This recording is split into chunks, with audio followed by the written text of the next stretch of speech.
Hello, students. Today we shall read the next chapter of class 9th named The Sound of Music, and we shall also read the first part of it named Evelyn Glennie Listen to Sound Without Hearing It. Student आप लोग देख रहे होंगे कि chapter का जो first part का जो टाइटल है वो एक इंटरेस्टिंग टाइटल है। यहाँ पर दिया गया है कि Evelyn Glennie listen to sound without hearing it, कि जो करेक्टर एवलिन ग्लैनी है वो साउंड को सुनता बगैर उसको सुने। तो कितना इंटरेस्टिंग होगा ये जानकर कि किसी चीज़ को हम कैसे सुन सकते हैं बगैर उसको हियर किए। तो ये चैप्टर एक ऑटोबायोग्राफी है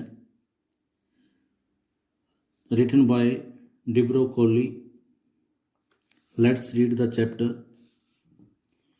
God may have taken her hearing. परमात्मा ने उसकी हियरिंग की जो पावर थी, हियरिंग की जो कैपेसिटी थी, वो छीन ली थी। But he has given her back something extraordinary. लेकिन परमात्मा ने उसको something extraordinary दिया, अनयूजुअल चीज़ दे दी उनको। What we hear, she feels. यहाँ पर जो सी है, सी एवलिन ग्लैनी के लिए है, यानी जो हम सुनते हैं वो फील्स करती है far more deeply than any of us, यानी हमसे भी बहुत ज़्यादा डीप वे में फील करती है उस चीज़ को। That is why she expresses music so beautifully. इसी प्रकार से वो म्यूजिक को बड़े सुंदर तरीके से एक्सप्रेस कर पाती है। स्टूडेंट, जैसे भी आपको चैप्टर पढ़ाया जाएगा, जितने भी वर्ड मीनिंग आपको बताए जाते हैं या आप लोग यहाँ पर रेड पेन के साथ मार्क लगा हुआ देख सकते हैं, वो वर्ड मीनिंग आप लोगों ने अपनी नोटबुक में नोट करना है। उसका मीनिंग मैं साथ के साथ बोलता जाऊँगा, वो आपने नोट करना है। Rush are crowds jostle for position on the underground train platform. Rush और क्राउड थी, बिजी समय था, उस समय क्राउड होती है, तो वो अंडरग्राउंड ट्रेन प्लेटफॉर्म पे जोसल कर रहे थे। जोसल का मतलब होता है पुश रफली, एक दूसरे को धक्का मुक्की कर रहे थे। A slight girl, slight means होता है स्मॉल या थिन, एक छोटी सी पतली सी लड़की, लुकिंग यंगर देन हर 17 ईयर्स, जो अपनी 17 ईयर की एज से यंगर दिखाई दे रही थी, छोटी दिखाई थी, मतलब उसकी जो एज थी वो 17 ईयर थी, लेकिन वो उससे कम एज की दिखाई देती थी। वाज नर्वस येट, वो वहाँ पर खड़ी हुई थी, वो नर्वस थी। नर्वस मीन्स होता कन्फ्यूज। येट एक्साइटेड, लेकिन फिर भी डिलाइटेड थी, एक्साइटेड थी। ऐसी felt the vibration of the approaching train, क्योंकि वो अप्रोचिंग ट्रेन की वाइब्रेशन को सुन सकती थी। अप्रोचिंग मीन्स होता है coming. It was her first day at the prestigious Royal Academy of Music in London. ये उसका फर्स्ट डे था फेमस, प्रेस्टिजियस मीन्स होता है famous, Royal Academy of Music in London में। And daunting enough for any teenager fresh from a Scottish farm. Daunting means होता है frightening, और उसके लिए थोड़ा सा फ्राइटनिंग भी था, डराने वाला भी था, क्योंकि वो एक स्कॉटिश फार्म से यानी स्कॉटलैंड की रहने वाली टीनेजर थी, यंगर पर्सन थी। But this aspiring musician, aspiring means होता है ambitious, musician faced a bigger challenge. उससे भी बड़ा उसके सामने एक और चैलेंज था, देन मोस्ट, यानी बहुत बड़ा। She was profoundly deaf. Profoundly means होता है कंप्लीटली या टेरिबली, कि ये बिल्कुल डेफ थी, बहरी थी। Evelyn Glennie's loss of hearing had been gradual. Evelyn Glennie के जो ये सुनने की जो शक्ति गई वो ग्रेजुअल थी, धीरे धीरे उसकी सुनने की शक्ति गई।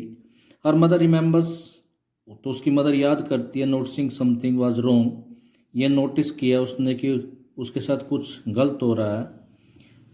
When the 8-year-old Evelyn was waiting to play the piano, जब 8 साल की एवलिन पियानो को प्ले करने के लिए अपनी वेट का इंतजार कर रही थी। मतलब इस चीज़ को नोटिस कर लिया गया था। उसकी जो हियरिंग की जो पावर जा रही थी, उसकी मदर ने जब वो 8 साल की थी उस समय नोटिस कर लिया था, जब वो पियानो के लिए उसकी टर्न आने वाली थी। दे कॉल्ड हर नेम, उन्होंने उसका नाम पुकारा, and she did not move, लेकिन वो मूव नहीं हुई।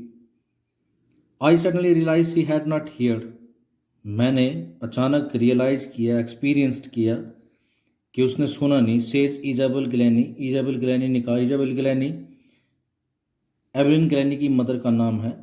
For quite a while Evelyn manage to conceal her growing deafness from friends and teacher, कुछ समय के लिए एवलिन ने हैंडल किया, कंसील करने के लिए, छुपाने के लिए, हाइड करने के लिए अपनी बढ़ती हुई डेफनेस को अपने फ्रेंड से छुपाया, अपने टीचर्स से। But by the time she was 11, लेकिन जब उसकी एज 11 हो गई, हर मार्क्स हैड डिटीरियोरेटेड, उसके जो मार्क्स थे वो डिटीरियोरेटेड हो गए, कम हो गए, डिक्लाइंड हो गए। And her head mistress urged, और उसकी हेड मिस्ट्रेस ने रिक्वेस्टेड किया, अर्ज मीन्स होता requested, her parents to take her to a, उसके माता पिता को रिक्वेस्ट किया कि उसको एक स्पेशलिस्ट के पास ले जाए। It was then discovered that her hearing was severely impaired as a result of gradual nerve damage. तो उस समय ये पता चला, डिस्कवर्ड में होता फाउंड, कि उसकी जो हियरिंग की पावर थी वो ग्रेटली डैमेज्ड हो गई थी, वीकन हो गई थी। इम्पेयर्ड मीन्स होता weaken, as a result of gradual nerve damage, धीरे धीरे स्लो स्लो, ग्रेजुअल मीन्स होता स्लो, जो डैमेज हुआ, लॉस हुआ, उसकी वजह से। They were advised that she should be fitted with hearing aids, उनको एडवाइज किया गया कि उसके कानों में हियरिंग एड लगा दिए जाएं, फिक्स कर दिए जाएं। And send to a school for the deaf, और उसको डेफ के, जहाँ पर डेफ पर्सन या डेफ चाइल्ड पढ़ते हैं वहाँ पर भेज दिया जाए। Everything suddenly looked black, says Evelyn, Evelyn ने कहा कि प्रत्येक जो उसको सारी चीज़ बिल्कुल ब्लैक ब्लैक दिखाई देने लगी। But Evelyn was not going to give up, लेकिन एवलिन ने हार नहीं मानी, वो सरेंडर करने वाली नहीं थी। गिव अप का मतलब होता है स्टम, सी वाज डिटर्मिन्ड, वो फर्म थी, डिटर्मिन्ड मीन्स होता firm, to lead a normal life, कि वो एक नॉर्मल ज़िंदगी जिएगी। And pursue her interest in music, pursue का मतलब होता है फॉलो, और अपने इंटरेस्ट में, म्यूजिक में जो इंटरेस्ट है उसको फॉलो करे। One day she notice a girl playing a xylophone, एक दिन उसने नोटिस किया, ऑब्जर्व किया कि एक लड़की जाइलोफोन बजा रही है। Xylophone a musical instrument. And decided that she wanted to play it, और उसने डिसाइड किया कि वो भी इसको प्ले करे। Most of the teachers discouraged her, लेकिन बहुत अधिकतर टीचर्स ने उसको डिस्करेज किया। डिस्करेज का मतलब होता है डिसहार्टेंड किया उसको, उसका हौसला नहीं बढ़ाया। बट परक्यूशनिस्ट, परक्यूशनिस्ट मीन्स होता है drummer, Ron Forbes spotted her potential, तो एक ड्रम बजाने वाला व्यक्ति था जिसका नाम था रॉन फॉर्बस, उसने उसकी पोटेंशियल को, एबिलिटी को, पोटेंशियल मीन्स होता है एबिलिटी, उसको नोटिस किया। He began by tuning two large drum to different notes, तो उसने दो बड़े बड़े लार्ज ड्रम्स को डिफरेंट टोन्स पे बजाना शुरू कर दिया। नोट्स होता है टोन्स। और उसने उसको कहा, don't listen through your ears, he would say, वो कहता कि अपने कानों से मत सुनो, try to sense it some other way, इसको किस दूसरे तरीके से एक्सपीरियंस फील करने की कोशिश करो, सेज एवलिन। एवलिन ने कहा, suddenly I realize I could feel the higher drum from the waist up and the lower one from the waist down. Evelyn ने कहा कि अचानक मुझे भी, मैं हायर ड्रम को फील कर सकती थी वेस्ट से ऊपर वाले पार्ट में से, and the lower one from the waist down, और वेस्ट के नीचे वाले पार्ट में वो अगर छोटा ड्रम बजाया जाता तो वहाँ पर उसको वाइब्रेशन फील होती। Forbes repeated the exercise, Forbes ने एक्सरसाइज को बार बार रिपीट किया। And soon Evelyn discovered that she could sense certain notes in different parts of her body, उसने, एवलिन ने फाउंड किया, डिस्कवर किया कि वो कुछ नोट्स को सेंस कर सकती है अपने बॉडी के डिफरेंट पार्ट्स के द्वारा। I had learn to open my mind and body to sounds and vibration, तो एवलिन ग्लैनी कहती है कि मैंने अपने माइंड को, बॉडी को ओपन कर दिया साउंड्स और वाइब्रेशन को सीखने के लिए। The rest was sheer determination and hard work, और उसके अलावा और किस चीज़ ने मेरी मदद की, वो थी सीयर डिटर्मिनेशन। सीयर का मतलब होता है complete determination and hard work. तो स्टूडेंट्स आपको यहाँ पर क्या मैसेज मिलता है? ये मैसेज मिलता है अगर आप लाइफ में कुछ अचीव करना चाहते हैं तो you should have sheer determination and hard work. आपके अंदर कंप्लीट डिटर्मिनेशन होना चाहिए, हार्ड वर्क होना चाहिए। She never looked back from that point onwards. उसके बाद उसने कभी पीछे मुड़ के नहीं देखा। She toured the United Kingdom with a youth orchestra. Orchestra band होता है, टूर्ड मीन्स होता है ट्रैवल्ड। उसने यूनाइटेड किंगडम की ट्रैवलिंग करी एक यूथ ऑर्केस्ट्रा के साथ। And by the time she was 16, और वो जब 16 ईयर की हो गई, she had decided to make music her life. उसने डिसाइड किया कि वो म्यूजिक को अपनी ज़िंदगी बनाएगी। She audition for the Royal Academy of Music. उसने रॉयल अकेडमी ऑफ म्यूजिक के लिए ऑडिशन दिया, अपनी शॉर्ट परफॉर्मेंस थी सिलेक्शन के लिए। And scored one of the highest mark in the history of the academy. और अकेडमी के इतिहास में सबसे ज़्यादा मार्क्स उसने अचीव करे, गेन किए, स्कोर करे। She gradually move from orchestral work to solo performance. अब उसने धीरे धीरे, ग्रेजुअली मीन्स होता है स्लोली, धीरे धीरे वो ग्रुप वर्क से, मतलब पहले तो वो ऑर्केस्ट्रा में थी, अब वो सोलो परफॉर्मेंसेस की तरफ, मतलब इंडिविजुअल परफॉर्मेंस उसने देना शुरू कर दिया। At the end of our 3-year course, अपने 3 साल के कोर्स के बाद, she had captured most of the top awards. Captured means होता है बैग्ड या वॉन, BAGGED, बैग्ड। तो उसने जितने भी टॉप अवार्ड्स थे सारे के सारे जीत लिए। And for all this Evelyn would not accept any hint of heroic achievement. और इन सभी के लिए एवलिन ने कभी भी इच्छा नहीं की कि उसको ब्रेव अचीवमेंट मिले, कोई उसको इसकी अप्रिसिएशन करे।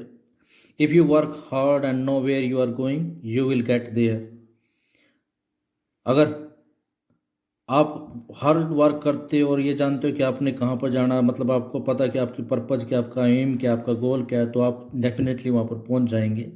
And she got right to the top, और वो भी शिखर पर पहुँच के, the world's most sought after multipercussionist. तो वो संसार की सबसे ज़्यादा चाहने वाली परक्यूशनिस्ट बन गई with the mastery of some 1000 instrument, जिसने लगभग हजारों इंस्ट्रूमेंट में मास्टरी हासिल कर ली। मास्टरी का मतलब होता है skill. And hectic international schedule, और उसका जो शेड्यूल हो गया, जहाँ जहाँ परफॉर्मेंस देती थी, वो हैक्टिक हो गया। हैक्टिक मीन्स होता है busy. It is intriguing to watch Evelyn function so effortlessly without hearing. Intriguing means होता है फैसिनेटिंग। ये बड़ा अट्रैक्टिव था कि एवलिन के फंक्शन को देखना, कि वो बगैर उसको सुने इतने एफर्टलेसली परफॉर्म करती है। In our 2 hour discussion she never missed a word. यानी अब ऑथर ने, राइटर ने उसके साथ 2 hour की डिस्कशन किया, उस डिस्कशन के दौरान उसने कभी भी एक भी वर्ड मिस नहीं किया। Man with bushy beards gave me trouble, she laughed. वो कब हंस के उसने कहा कि बुसी बियर्ड्स वाले, यानी फेस पे अगर मूछे या दाढ़ी वाला एक व्यक्ति के साथ अगर उसको बात करनी हो तो उसको थोड़ी सी ट्रबल होती है। It is not just watching the lips, it is the whole face, especially the eyes. वो कहती है कि सिर्फ उसके लिप्स को देखकर उनकी बात को अंडरस्टैंड नहीं करती, बल्कि पूरे का पूरा कंप्लीट फेस, यहाँ तक स्पेशली आंखों को देखकर वो सुनती थी कि वो सामने वाला व्यक्ति क्या कह रहा। She speak flawlessly with a Scottish lilt. वो मिस्टेकेबली बिल्कुल अच्छे तरीके से बोलती, विदाउट एनी मिस्टेक, स्कॉटलैंड की भाषा में। My speech is clear because I could hear till I was 11। मेरी स्पीच क्लियर है क्योंकि मैं तब तक बोल सकती थी जब तक मैं 11 की थी, क्योंकि वो सुन सकती थी जब वो 11 साल की थी। But that does not explain how she managed to learn French and master basic Japanese. इतना होने के बावजूद भी उसने मैनेज किया कि उसने फ्रेंच लैंग्वेज सीखी, जापानीज लैंग्वेज सीखी, उसमें भी मास्टरी गेन करी। यानी देख लो, एक फिजिकल डिसेबल पर्सन होते हुए भी उसने कितनी अपने टॉप रैंक हासिल किया वर्ल्ड में। As for music she explain, और जहाँ तक म्यूजिक का संबंध वो कहती है,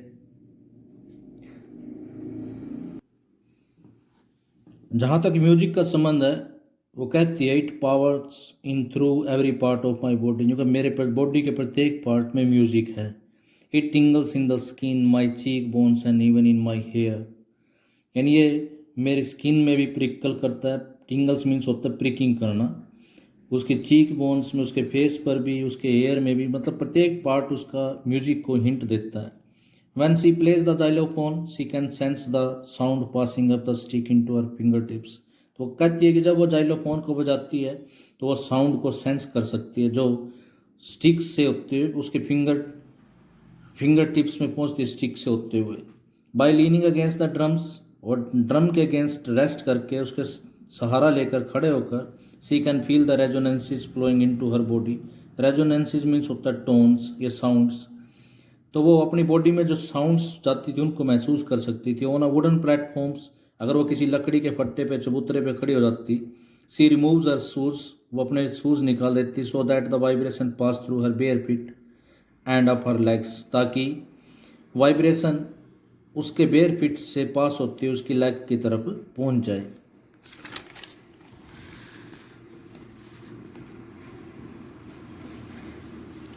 नॉट सरप्राइजिंगली, कोई हैरानी की बात नहीं, Evelyn delights her audience in.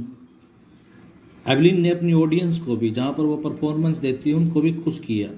In 1991 she was presented with the Royal Philharmonic Society prestigious soloist of the year award. 1991 में उसको रॉयल फिलार्मोनिक सोसाइटी का जो फेमस सोलिस्ट ईयर अवार्ड था वो दिया गया.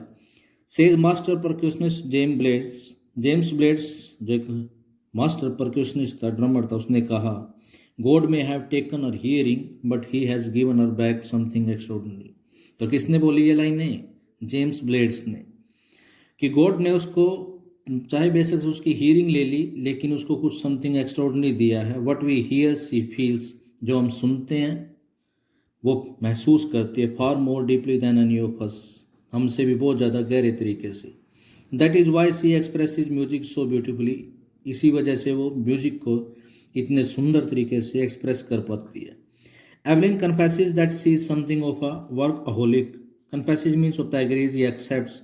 एवलिन एक्सेप्ट करती है कि वो एक वर्कaholic है. वर्कaholic का मतलब होता है हार्ड वर्कर, बहुत मेहनत करती है, वो काम में लगी रहती है. I have just got to work, यानी मुझे काम करना, often harder than classical musicians, यानी क्लासिकल म्यूजिशियन से भी ज़्यादा hard. But the rewards are enormous, लेकिन उसको इस हार्ड वर्क के जो अवार्ड्स मिले वो इनॉर्मस थे, ह्यूज थे. Apart from the regular concerts होता है म्यूजिकल शोज, यानी म्यूजिकल शो के अलावा Evelyn also give free concert in prisons and hospitals. Evelyn prison और हॉस्पिटल में फ्री म्यूजिकल शो किया करती थी. She also give high priority to classes for young musician, और यंग म्यूजिशियन को अगर क्लास देंगे उसको भी वो प्रायोरिटी देती, प्राथमिकता देती, ग्रेट इंपॉर्टेंस देती. And Rick Lane of the Beethoven fund for deaf children says, Beethoven fund deaf children का जो मैनेजर है एनरिक लेन, उसने कहा, she is a shining inspiration for deaf children, कि वो डेफ चिल्ड्रन के लिए एक साइनिंग मोटिवेशनल है. They see that there is no way that they can not go, वो देखते हैं कि इस संसार में ऐसी कोई जगह नहीं जहाँ पर वो नहीं जा सकते. मतलब एवलिन ग्लैनी को देखकर डेफ चिल्ड्रन इंस्पिरेशन लेते हैं, मोटिवेशन लेते हैं. Evelyn Glennie has already accomplished more than most people twice her age. Evelyn Glennie ने यानी अपने से ट्वाइस की एज के जो व्यक्ति हैं उनसे भी ज़्यादा अकम्प्लिश्ड कर लिया, अचीव कर लिया है. यानी उससे डबल एज वाले व्यक्ति इतना अचीव नहीं कर पाते जितना उसने अचीव कर लिया है. She has brought percussion to the front of the orchestra, उसने परक्यूशन को, ड्रम को ऑर्केस्ट्रा के फ्रंट पर ला कर रख दिया, उसको इम्पोर्टेंट बना दिया. And demonstrated that it can be very moving. Demonstrated मतलब सोन, और उसने ये दिखा दिया कि ये भी काफ़ी मूविंग हो सकता है, ये भी काफ़ी प्रभावशाली हो सकता है. She has given inspiration to those who are handicapped, उसने उन लोगों को इंस्पिरेशन दिया जो हैंडीकैप है, फिजिकली डिसेबल हैं. People who look to her and say, वो लोग, उन लोगों को जो उसकी तरफ देखते हैं और कहते हैं, if she can do it, कि अगर वो ऐसा कर सकती है तो आई कैन, तो मैं भी कर सकता हूँ. एंड नॉट द लिस्ट, और इससे भी कम इम्पोर्टेंट नहीं है, she has given enormous pleasure to millions, लाखों लोगों को उसने प्लेजर दिया, हैप्पीनेस दी है. स्टूडेंट्स, तो आपने देखा कि कैसे एक फिजिकल डिसेबल पर्सन ने फिजिकल डिसेबल होते हुए अपनी लाइफ में वो सब अचीव किया जो वो करना चाहती थी. उसने अब वही चीज़ अचीव नहीं की, बाकी दूसरों को भी मोटिवेट किया, इंस्पायर्ड किया. Student, that is all for today. In next video we shall discuss about the question answer of this part. Thank you.